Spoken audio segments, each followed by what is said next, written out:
2 మండలాలకు సంబంధించిన జెడ్పీటీసీలు ఉన్నారు.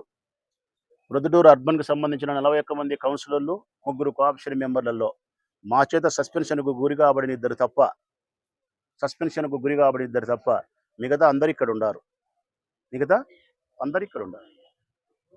ఒకటో వార్డు కౌన్సిలర్ ఉన్నారు, చూసుకోండి ఒకసారి. రెండో వార్డు, ఒకటో వార్డు పందిటి సరోజం ఉంది, రెండో వార్డు ద్వార్చల భారతం ఉంది, మూడో వార్డు జంబాపురం రామాంజనేయులు. తెలుగుదేశం పార్టీలోకి పోలే, మాతో చిన్నపాటి విభేదాలు ఉండి అట్లా ఆగినాడు అంతే. 4వ వార్డు వరకు డోబులెడ్డి ఇక్కడే ఉన్నాడు. 5వ వార్డు సస్పెన్షన్ ఇన్ఛార్జ్ తేజ ఉన్నాడు, కామిశెట్టి బాబు వాళ్ళు.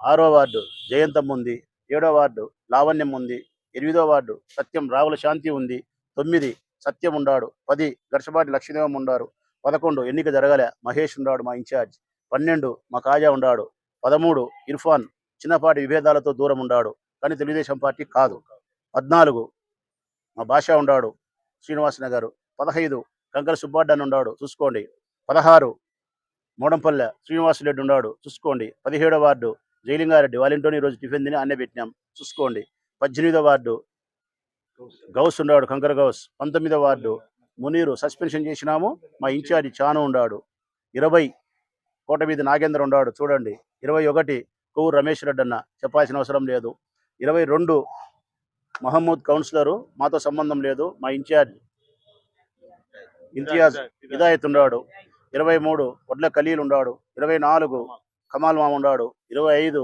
నూరి ఉన్నాడు చూడండి, 26 మా పాలగిరి కాజా ఉన్నాడు నా భార్య కౌన్సిలర్, 27 బంగారెడ్డి ఉన్నాడు, 28 పాతకోట వంశీధరెడ్డి ఉన్నాడు, 29 మా బాల భార్య ఉంది చూడు, 30 కౌన్సిలరు మీగడ దీప్తం ఉంది చూడు, 31 చినరాజు, 32 భూమిరెడ్డి వంశీధరెడ్డి, 33 అగ్గారపు సీను, 34 కోసా భాస్కర్, 35 బాలాజీ ఊర్లో లేడు భద్రమ్మకు వచ్చింది, 36 శేషన్న అరుణం ఉంది చూడు, 37 బిఎన్ఆర్ చైర్మన్ అమ్మ, 38 మా అనిల్ ఉన్నాడు, 39 మా పల్లా రమాదేవి పక్కనే ఉంది, 40 అరుణమ్మ వెనకాల ఉన్నారు, 41 గంజిగుడ్డ ఆంజనేయులు వాళ్ళ వదిన, 3 కోఆప్షన్లు. సరిపోయింది లెక్క సరిపోలేదా? నారాయణ రెడ్డి అన్న మండలాధ్యక్షుడు ఉన్నాడు, శేఖర్ యాదవ్ మండలాధ్యక్షుడు ఉన్నాడు. ఇంకా ఎవరు పోయినారబ్బా ఆంధ్రజ్యోతి పత్రిక, ఈనాడు పత్రిక? రాచమల్లి కోటలకు బీటలు వారినాయి, రాచమల్లి కథ అయిపోయింది. ఏంటి ఎన్ని పనికిమాలే మాటలు? ఏ నియోజకవర్గంలో అయినా ఎన్నికలు వచ్చిన తర్వాత 4 మనుషులు అటు ఇటు మారడమో ఇంకోటో జరుగుతుంది. జరిగినంత మాత్రాన కోటలకు బీటలు బారినాయని చెప్పి మీరు అనుకునేంత మాత్రాన అది న్యాయం అవుతుందే చెప్పు? ఎంత మీకు సరిపోతుందనం మా మీద ఉంటే కాగా, ఎంత జగన్మోహన్ రెడ్డి సరిపోకుంటే అంత నీచంగా రాస్తే ఎట్లా? మీరు రాసినారు, ఇంతకుముందు రాసినారు, నోరు మూసుకొని ఉన్నారు, నిన్న రాసినారు, ఇప్పుడు మేము చూపిస్తాం చెప్తాము. దీనికి మళ్ళీ తెరదీసింది లెక్కలకు వాళ్ళు, అది రాయరు.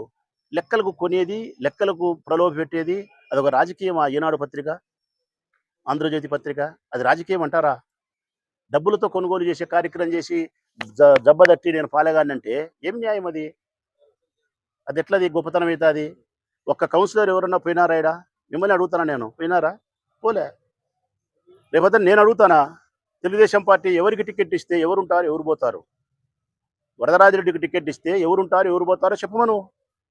సురేష్ నాయుడుకి టికెట్ ఇస్తే ఎవరుంటారు ఎవరు పోతారో చెప్పమను. ప్రవీణ్కి ఇస్తే టికెట్ ఎవరుంటారో ఎవరు పోతారో చెప్పమను. లింగారెడ్డి గారికి టికెట్ ఇస్తే ఎవరుంటారో ఎవరు పోతారో చెప్పమను. లింగారెడ్డి నిన్న స్పష్టంగా చెప్తున్నాడు కదా, వరదరాజిరెడ్డి అభ్యర్థి అయినా వరదరాడికి పార్టీలోకి వస్తే మేము నక్సలైట్లకు చేరాలనా లేకుంటే సన్యాసం స్వీకరించాలనా? నువ్వు మాతో కలిస్తే 72,000 ఓట్లతో వైఎస్ఆర్ కాంగ్రెస్ పార్టీ ఇక్కడ విజయం సాధిస్తుందని చెప్తున్నారు. ఇవి కనపడవా ఆంధ్రజ్యోతికి, ఈనాడుకు? ఇప్పుడు దీనికి ఏం సమాధానం చెప్తారు ఆంధ్రజ్యోతి, ఈనాడు? ఏం సమాధానం చెప్తారు? ఇప్పుడు అందరూ చూపిస్తానా మేము, ఒక్కరు? అది కూడా మేము నిజాయితీగా చెప్తున్నాం కదా. మా పేదరికాన్ని ఆసరాగా తీసుకొని మమ్మల్ని ప్రలోభ పెట్టే ప్రయత్నం చేస్తారా? మా వాళ్ళు చెడ్డోళ్ళు కాదు, మా వాళ్ళు ఏమీ గౌరవం తప్పినోళ్ళు కాదు. పేదరికం చాలా చెడ్డది. ఆర్థిక ఇబ్బందులు మనిషిని చాలా ఇబ్బంది పెడతాయి, ఎంతటి వారిని సరే బలహీనపరుస్తాయి. ఒక పెద్ద రాజకీయ నాయకుడు 10 కోట్లకు డబ్బు తీసుకుంటాడు, ఇంకంతకంటే పెద్ద నాయకుడు 1000 కోట్ల కాంట్రాక్ట్ తీసుకుంటాడు. వాళ్ళని చూస్తే శృంగారము. మా వాళ్ళు చిన్నోళ్ళు ఎవరైనా 10 లక్షలు 15 లక్షలు తీసుకుంటే వ్యభిచారం అని మాట్లాడితే ఎట్లా? డబ్బులతో కొనుగోలు చేసే వ్యవహారం చేయొద్దు. డబ్బులతో కాదు కొనుగోలు చేయాల్సింది. మా జెండా మీద విశ్వసనీయత ఉంటే, మా సిద్ధాంతం మీకు నచ్చితే మీ జెండాను వదిలి మీ జెండా ద్వారా మీకు సంక్రమించిన పదవిని రాజీనామా చేసి మా పార్టీలోకి రాండి అని మీరు చెప్తే ఎస్, అది న్యాయం.